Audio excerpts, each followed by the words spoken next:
mental toughness is about the long haul. It's about the long journey. It's about the marathon. It's not about the first 4 steps. But if you need that, or if you benefit from that in the first 4 steps, knock yourself out. There's nothing wrong with it.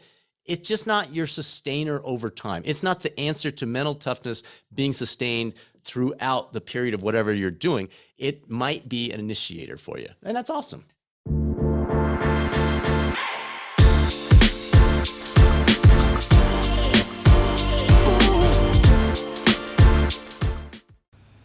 This episode of the Smart Athlete Podcast is brought to you by Solpre. If you're active at all, whether you're running or simply out walking for the day, you've probably experienced one of the number one problems that active people have, and that's chafing. Solpre's all-new, all-natural anti-chafe balm solves that problem while feeding your skin the vital nutrients it needs to be healthy. If you'd like to stop chafing once and for all and treat your body right, go to solpre.com to check out the anti-chafe balm today. That's SOLPRI.com. Welcome to the Smart Athlete Podcast. I'm your host, Jesse Funk. My guest today has his PhD in performance psychology. He's the CEO of U.S. Corporate Wellness. He's won the Race Across America, originally mentioned for the first time on this show with Katie Spots last week. She did it as well, but not quite as successfully as my guest this week. In 2016, he was voted or given the accolades of being the world's fittest CEO by multiple publications. He's a co-founder of the Catalyst Coaching Institute, host of the Catalyst Wealth and Wellness Coaching Performance Podcast. You can find him at catalystcoachinginstitute.com. That's down in the description, or if you're on YouTube, it's probably on the screen as well. Welcome to the show, Dr. Bradford Cooper. Good to see you, buddy. Thanks for hanging out with me. So if you're on YouTube, we'll have links to Brad's YouTube channel as well, because he's got a bunch of videos that are going to be of interest to you, especially if you're here listening to this particular episode. If you're not, you can get this episode on the YouTube channel, youtube.com/Solpre, or do you have a short link for your YouTube channel? We do. It's youtube.com/coaching channel. And yeah, we'll have a whole bunch. We've got a bunch on the functional mental toughness that we'll be digging into today. So if this sparks something, you're like, oh man, I wanted more, just pop over to youtube.com/coaching channel. And there's literally a playlist of videos that go into the practical side of how you can integrate mental toughness. But we'll talk about a lot of it today. Yeah. Well, that's the thing, right? Is like, I always struggled with for a long time because I didn't really have what I would consider an expert resource on motivation and mental toughness. I mean, coaches kind of help you develop it in an ancillary way where it's like they're encouraging you and they're putting you through workouts, but it's not necessarily what I would consider like a strict, like let's just think about this and how specifically we're going to work on our mental toughness. And it seems like you do a little more accurate job of addressing those things in particular on the channel.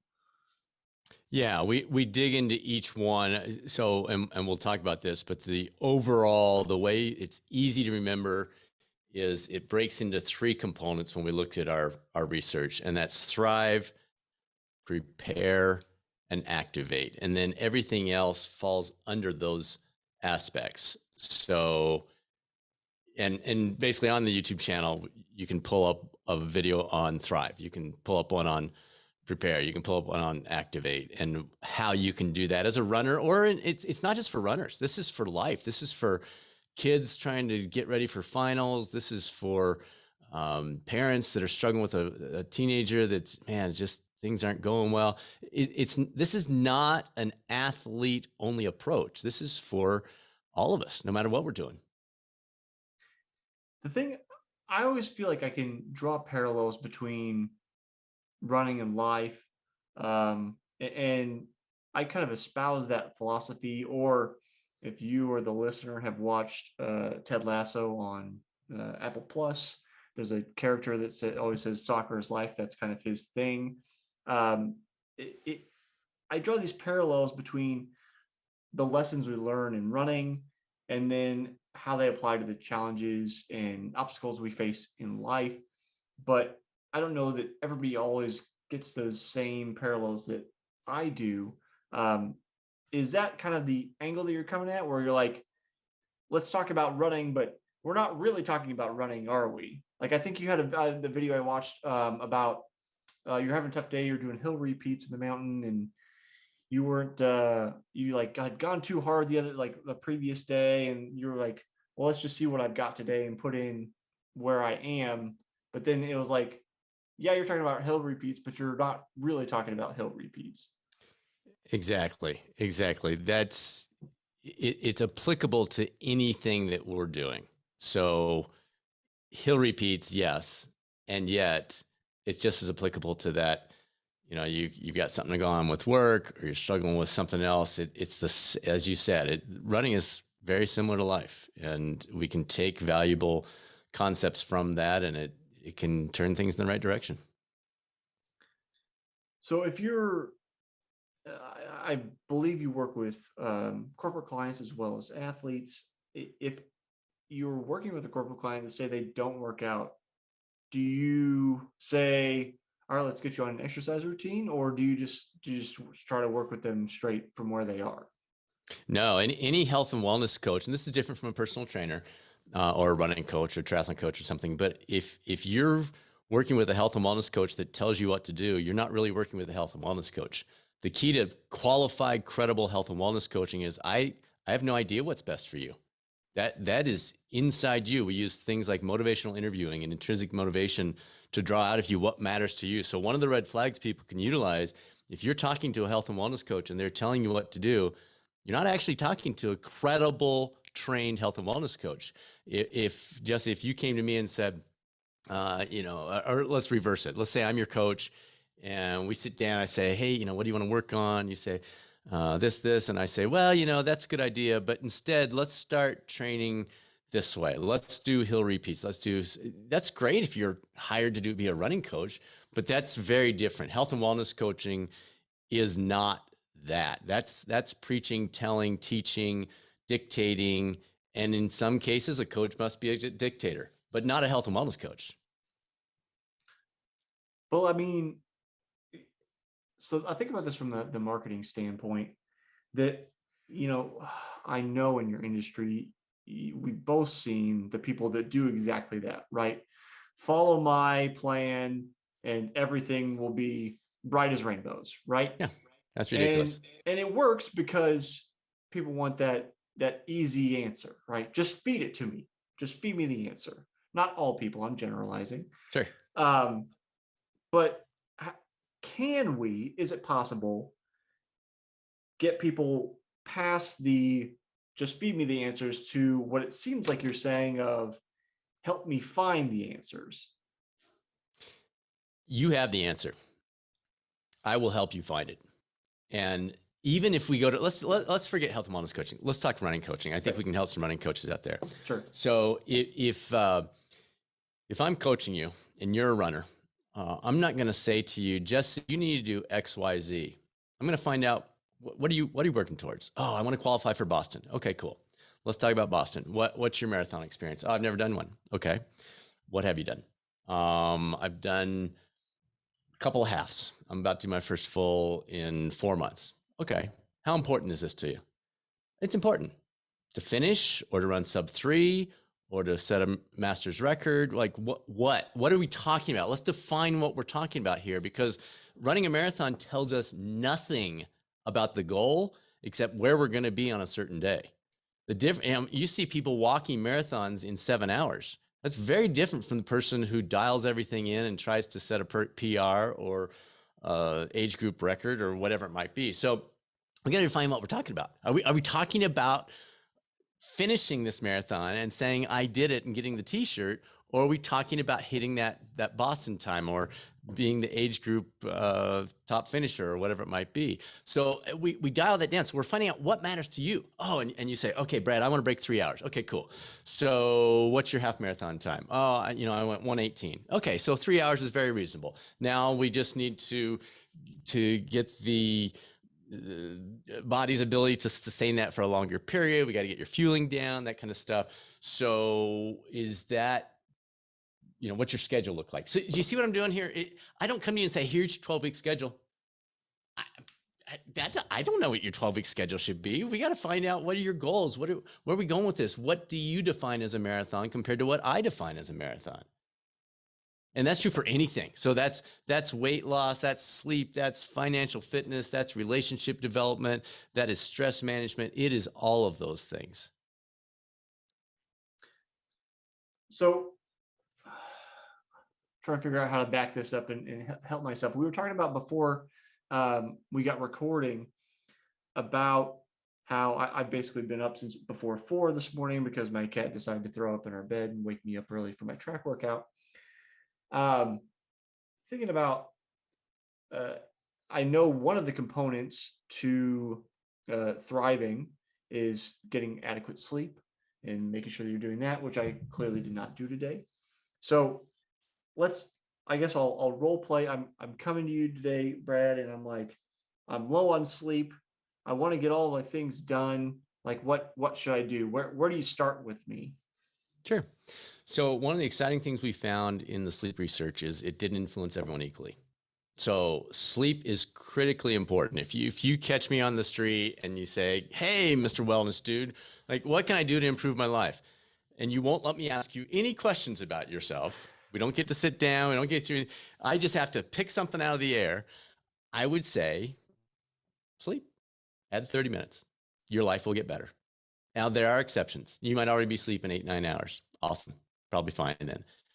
But most of us, that's not the case. So that's that piece. But with that said, one of the intriguing things we found in the sleep research was it's not the end all be all. So you had a bad sleep last night, you're going to be fine, dude. Just stop stressing about it. So that's the first thing, is let's do some positive self-talk. Let's have you realize that, you know what? I didn't realize this, but just talking to Brad, he said the research shows that one day, no big deal. No big deal. I'll be fine. If I can grab an upgrade, if not, it's no big deal. I'm just going to suck it up. I'll be working through the day today. I'm going to make sure I don't have caffeine too late in the day, and then I'll just crush my sleep tonight, and I'll be right back to normal tomorrow. So there's that piece. Or you can pick other things. So when I'm really tired, I have different things that I work on that take less intense brain power or focus. So you might look at your to-do list and you might say, oh, that one's going to take a lot, but I can edit this podcast in 2 hours, and I can't be like zoning out, but I don't really have to concentrate on exactly what Brad's saying. I'm just looking for all the ums and uhs and and that kind of stuff to pull out. So you might pull that into your schedule and move something that was high concentration into tomorrow when you'll be rested. So does that help? So it's essentially taking the other elements of Thrive, Prepare, and Activate and saying, okay, we didn't get sleep, but we can draw on all these other things. At least from experience, I would definitely say I agree with the research as far as like that one night doesn't really make a difference. And I'm sure you've experienced this. So for you, the listener, one of the things I didn't mention in Brad's intro, because he's done so many things, is that he's completed 11 Ironmans. So I'm sure a number of other races over his career as well. And Brad, if you're like me and many of the people I know racing competitively, often sleep poorly the night before, especially because you got to be up at the crack of dawn to get to the race start.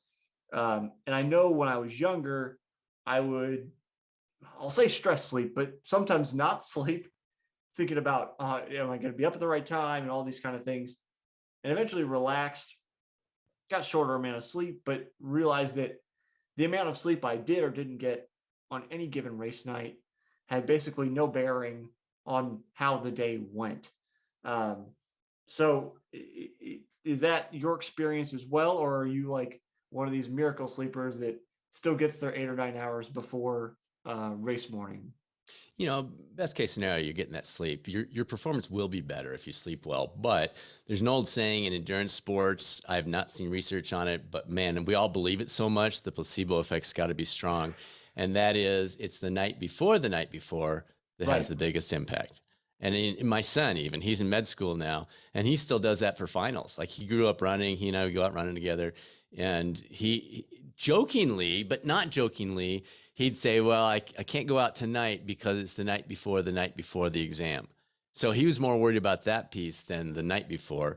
And it's just something he grew up with, hearing over and over. And I think there's something to that. I think there's definitely something to that. I wish I could remember. I've talked to a number of people that kind of specialize in sleep. I wish I remember the guest's name. But they were mentioning to me, it's not a literal bank, but I think it was she was talking about there's kind of like a bank-like effect of getting sleep like ahead of time if you know that you're going to be low on sleep. I can't remember whether she mentioned it being, as you mentioned, kind of a placebo effect, or whether it was a actually measurable physiological response. Well, and is there a difference? Right.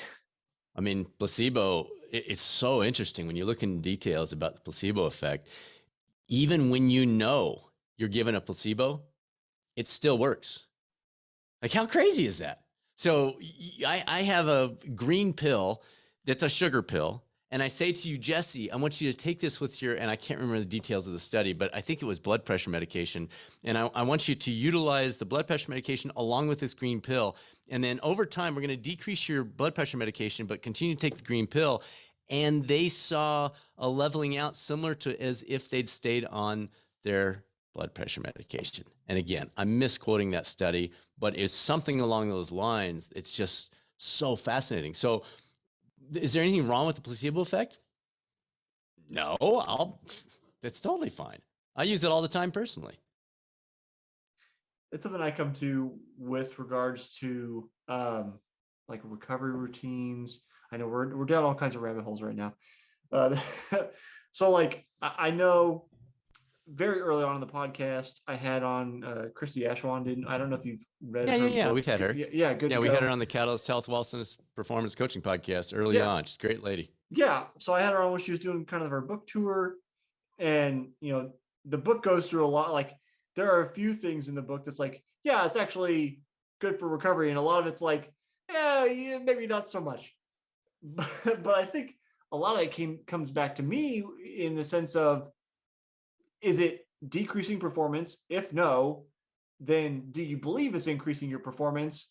It's probably fine. Like, whatever it is that you're doing, if you get a personal positive benefit out of it, even though, like, I don't know, let's say this is not a thing, but let's say I have a habit of bathing with snakes or something, and you look at me and you go, that's insane. I'm like, yes, but I'm absorbing the power of the snakes and going faster. It doesn't really matter. Now that's a more complicated situation than I meant to make, because the snakes could bite me or something. But assuming that they don't, that's my personal recovery routine. It helps me go faster or feel like I'm going faster. That's cool. I really embrace that, like the whole idea of the placebo effect is as well in regards to athletics, because we have our own like personal belief systems and levers and things to kind of pull and tweak to try to get the best out of ourselves.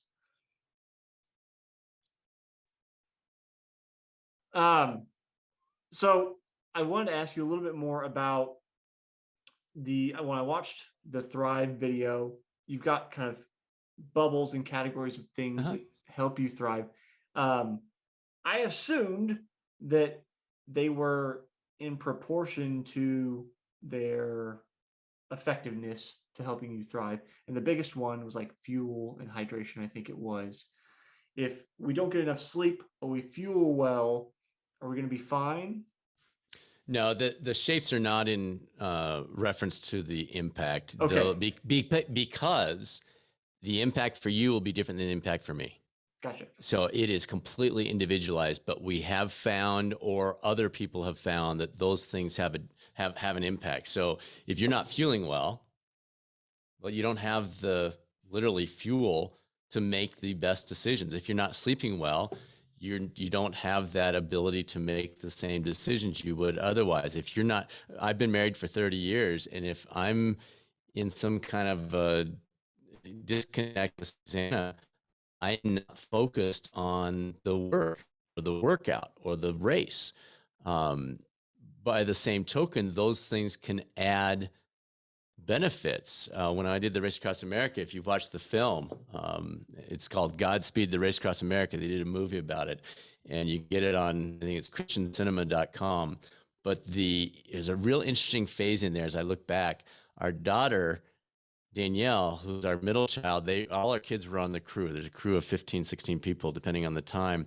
And she felt at one point like she'd taken us off course. And I remember hearing her say, like literally hearing when I was on one of my breaks, I think I ruined Daddy's race. And any dads out there, you just got chills because you know what happened next. There was no way I was going to let her think that. And for the next 8 hours, as we chased down the team that had passed us in the process of taking that wrong turn, every time I got on that bike, I saw Danielle's eyes, and I had an extra level of mental toughness that only dads can tell you about. Moms, obviously, too. But that voice, I would just hear Danielle say, I think I ruined Daddy's race. And I was like, no, before this day is up, we will be back in the lead.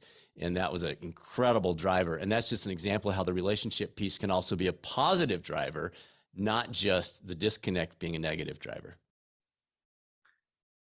How do we take kind of a inventory of all these factors that are affecting us? I talk about this sometimes, though I don't think to probably the level that you can.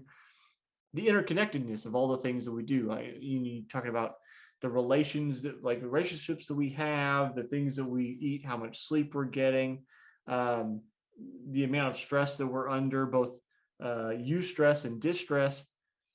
I think one of the common themes from some of my higher performing guests on the show is that they do take into account, like maybe, I don't know that anybody reported this, but just making something up.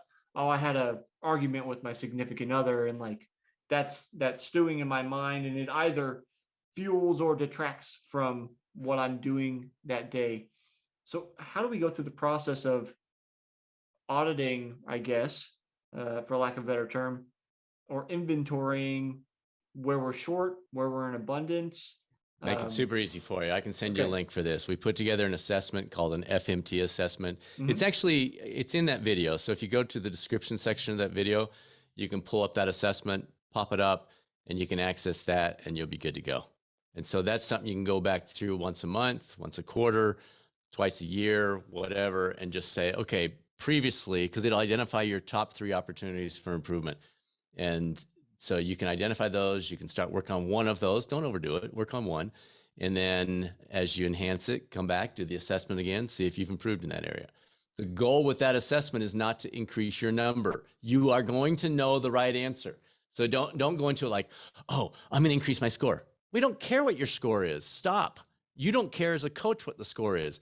The numerical value of your FMT, your functional mental toughness score, and mine is meaningless. That's all fake stuff. But yours to you, yours today compared to yours a month from now, mine today compared to mine a week from now, that's beautiful. So it's using that assessment, obviously, and then from there, it's a focus inward, right? Racing yourself instead of racing others. Yeah, and maybe not the racing piece, but you're utilizing that to enhance your functional mental toughness. Exactly. It's right. You against you. It does not, you don't have your spouse do it, or your running buddy or your brother or something, and say, oh, mine's higher than yours. No, that means nothing. One of the examples I often use when I'm speaking about this is if you and I are both at the Hawaii Ironman World Championship out in Kona, Hawaii, and we're coming down a Li'i Drive with a mile left to go, and you got a smile on your face, and you're just like cruising along and waving to the crowd, and I'm like gritting my teeth and squinting my eyes and raising my shoulders. Which one of us has more mental toughness? I don't know. I don't know. There's too many other variables. We can't tell that. The announcers think they can tell. They'll be like, oh yeah, that guy's got more mental. No, you're an entertainer because you're an announcer and you're trying to make something up, but you have no idea if that's simply fitness, if that's habit, or if it's truly mental toughness. So use the assessment for yourself. Don't ever, ever, ever. There's zero value of comparing that to anyone else. You actually kind of touched on a habit I do like, and this is something that I recommend to people. I'm sure you've heard about this, um, and that is smiling while you're Yep. running or competing. Good research on that. Yeah, yeah. Andy Jones is involved in some of that out of the University of Exeter. At least he's involved with it on an arm's length, because you've seen Kipchoge's 2-hour marathon project. You can see him, if you've watched the documentary on that, you can see him smiling up until about 2 miles left to go. So he's running 4:35 pace for an hour and 50 minutes, and he's smiling because he knows that makes a difference. Yeah. And it to me, it's almost antithesis to like our cultural perception of the idea of grit and mental fortitude, where, as you mentioned, like it's Good that point. just like really Right. grind down and like have this like just terrible face on. If you look, gosh, if we got on whatever Amazon or Google and we started looking up, motivational posters, it's going to be like guys yelling and just Totally. all these things. It's not.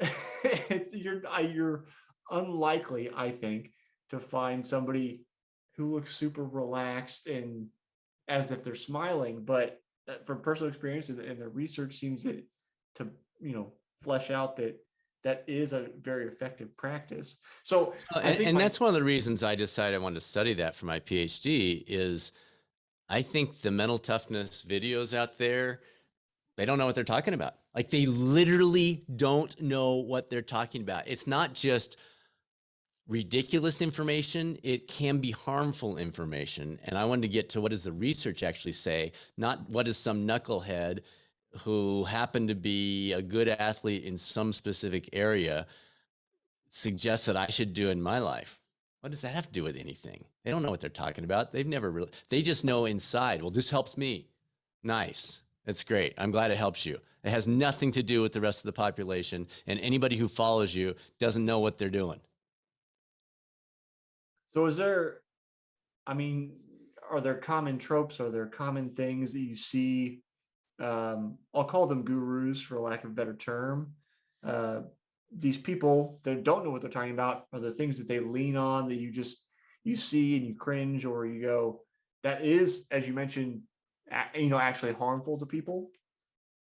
Yeah, I'm not going to name names. Everybody knows who I'm talking about. Right. They're as individuals, you've got to respect what they're accomplishing in their situation, in their life. Goggins is a great example. Goggins has lived an amazing life. He's accomplished some incredible things, but the advice that he provides is not, you cannot generalize that for your life.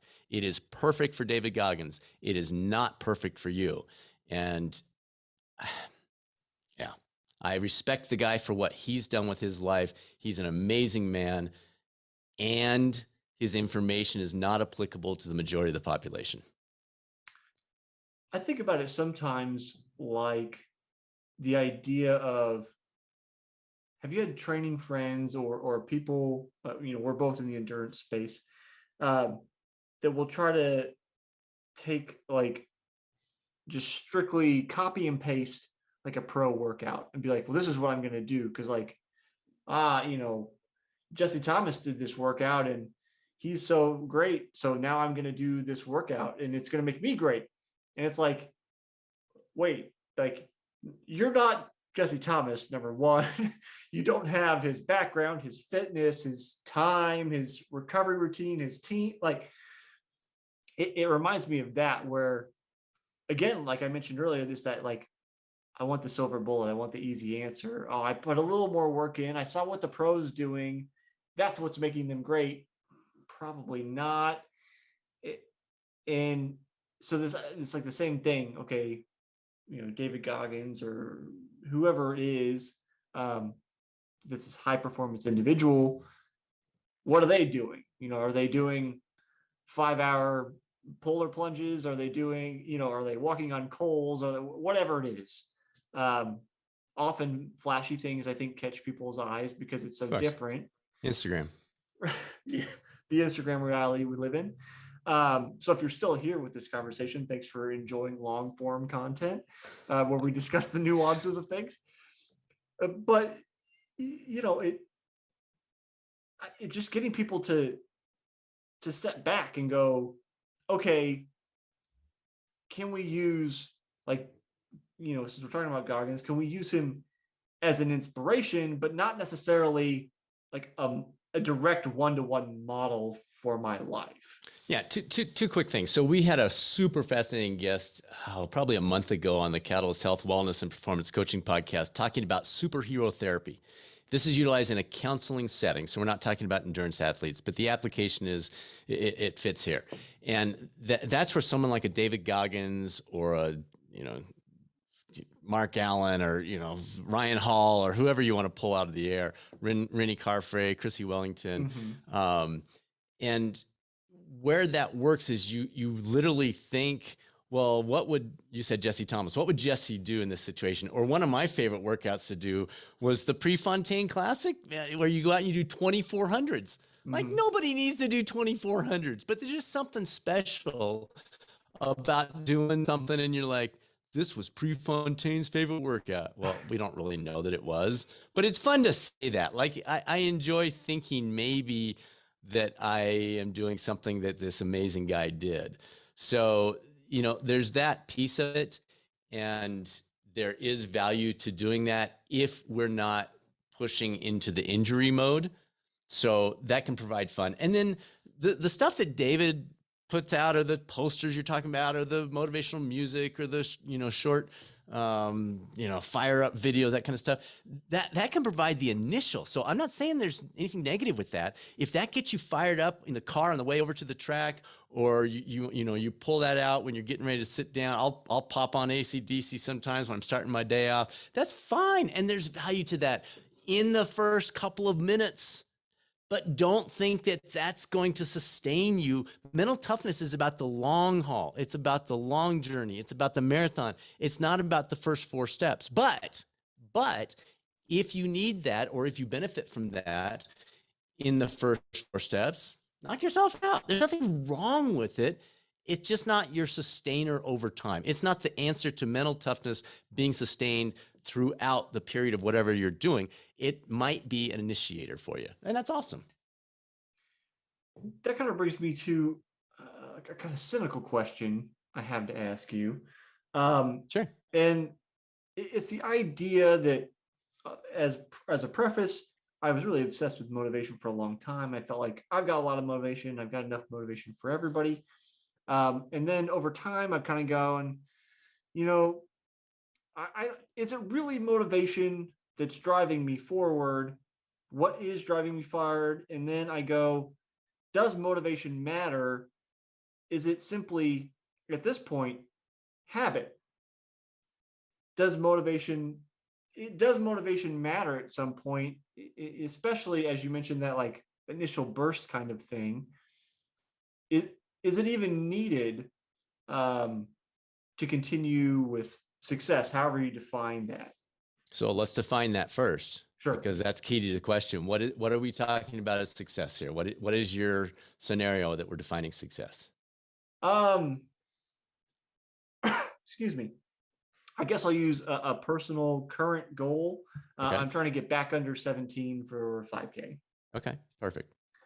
Why is that important to you? It's a, what would I call it? It's a waypoint on an endless ocean of activity. Okay.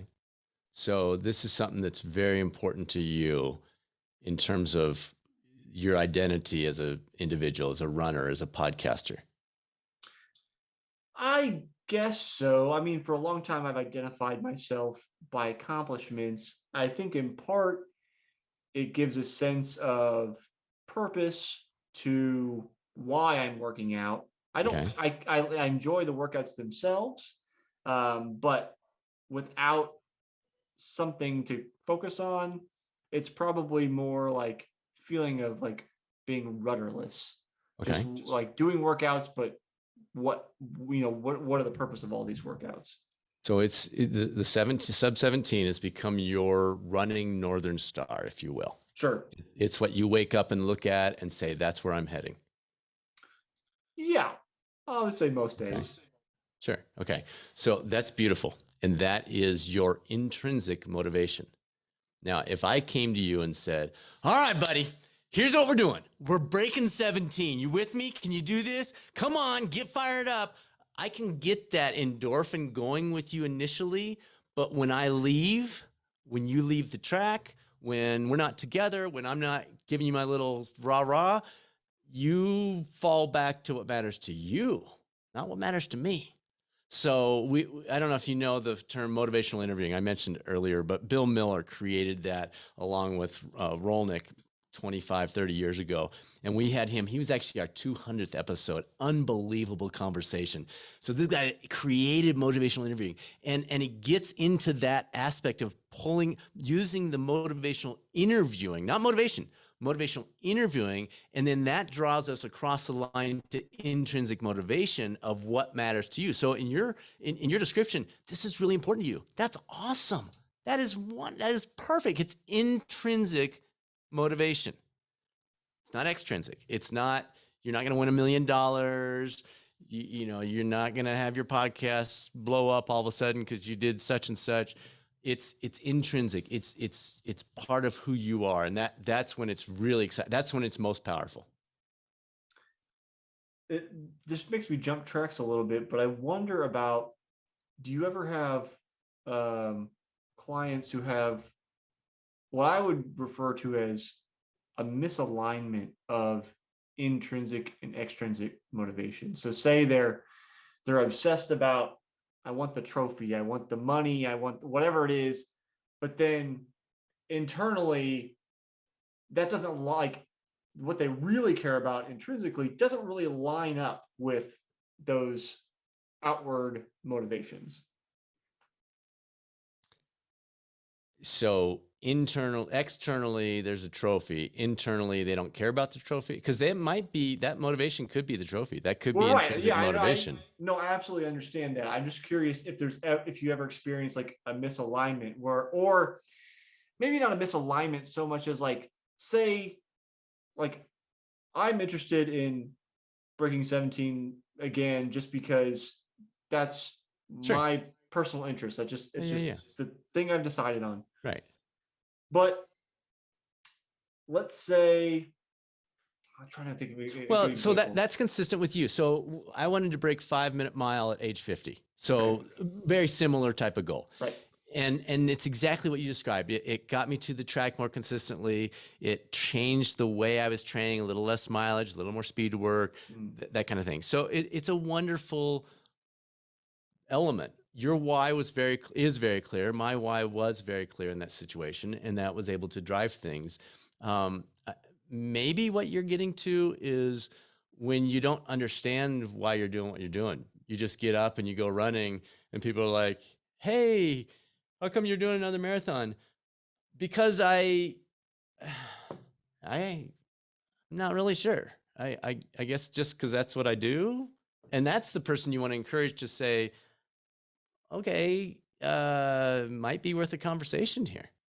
Because that's it. I just wrote a blog post on the Catalyst Coaching Institute website, looking at the fact that it doesn't really matter. It's not that important was the name of it, actually.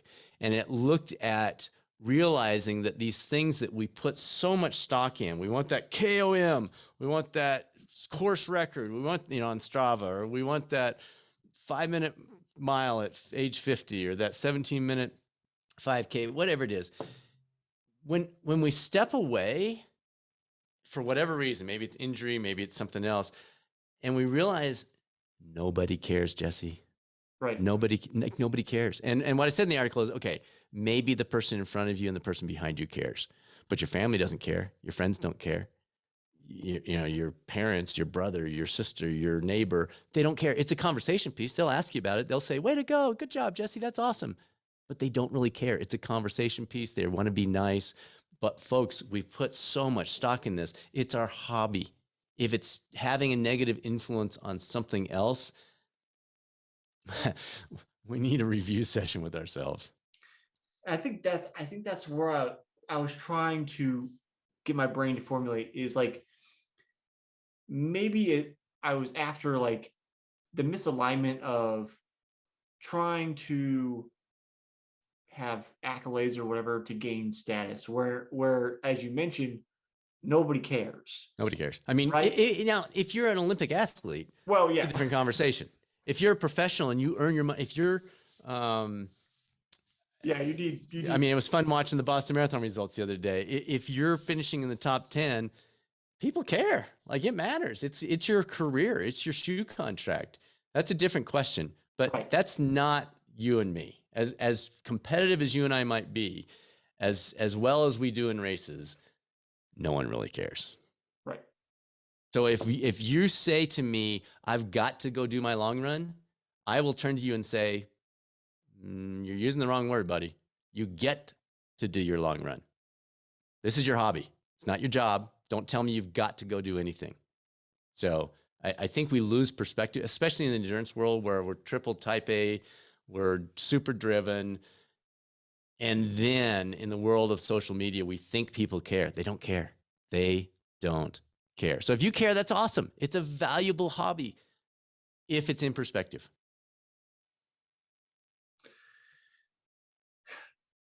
Brad, as we're starting to wind down on time, I wanted to ask you about this. So I have a question that I ask everybody each season.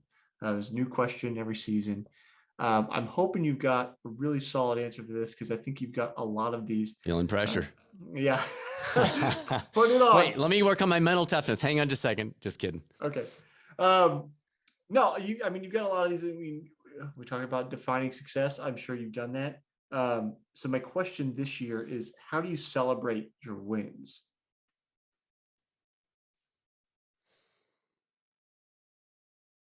I think, first of all, define a win. Right. And that's entirely up to you to define. Okay. So at this phase of my life, my biggest win is when we have our 3 kids and their 3 spouses together. So we go to a concert and we're all together and they have smiles on their faces. That is this kid's biggest single win period right now. So the celebration is a part of the win. So it's like, here's the win, and we're celebrating as part of that win. I think a big part of celebrating wins is recognizing the wins.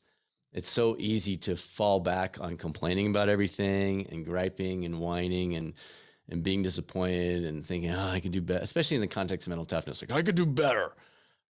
Okay, probably. Yeah, you probably could. And we have tools to help you do that. But did you realize what you just accomplished? And I think that's the role of coaches in many cases, is to broaden out that perspective, because we get so micro focused. So, I'm looking at this dot and this workout that I just finished, and doggone it, I didn't hit those 113 splits on my 400s, and I'm pissed. And the coach is able to say, no, you didn't. And there's something going on. Maybe it was this, or this, but you hit 114 consistently and you had 8 of the 10 under 113.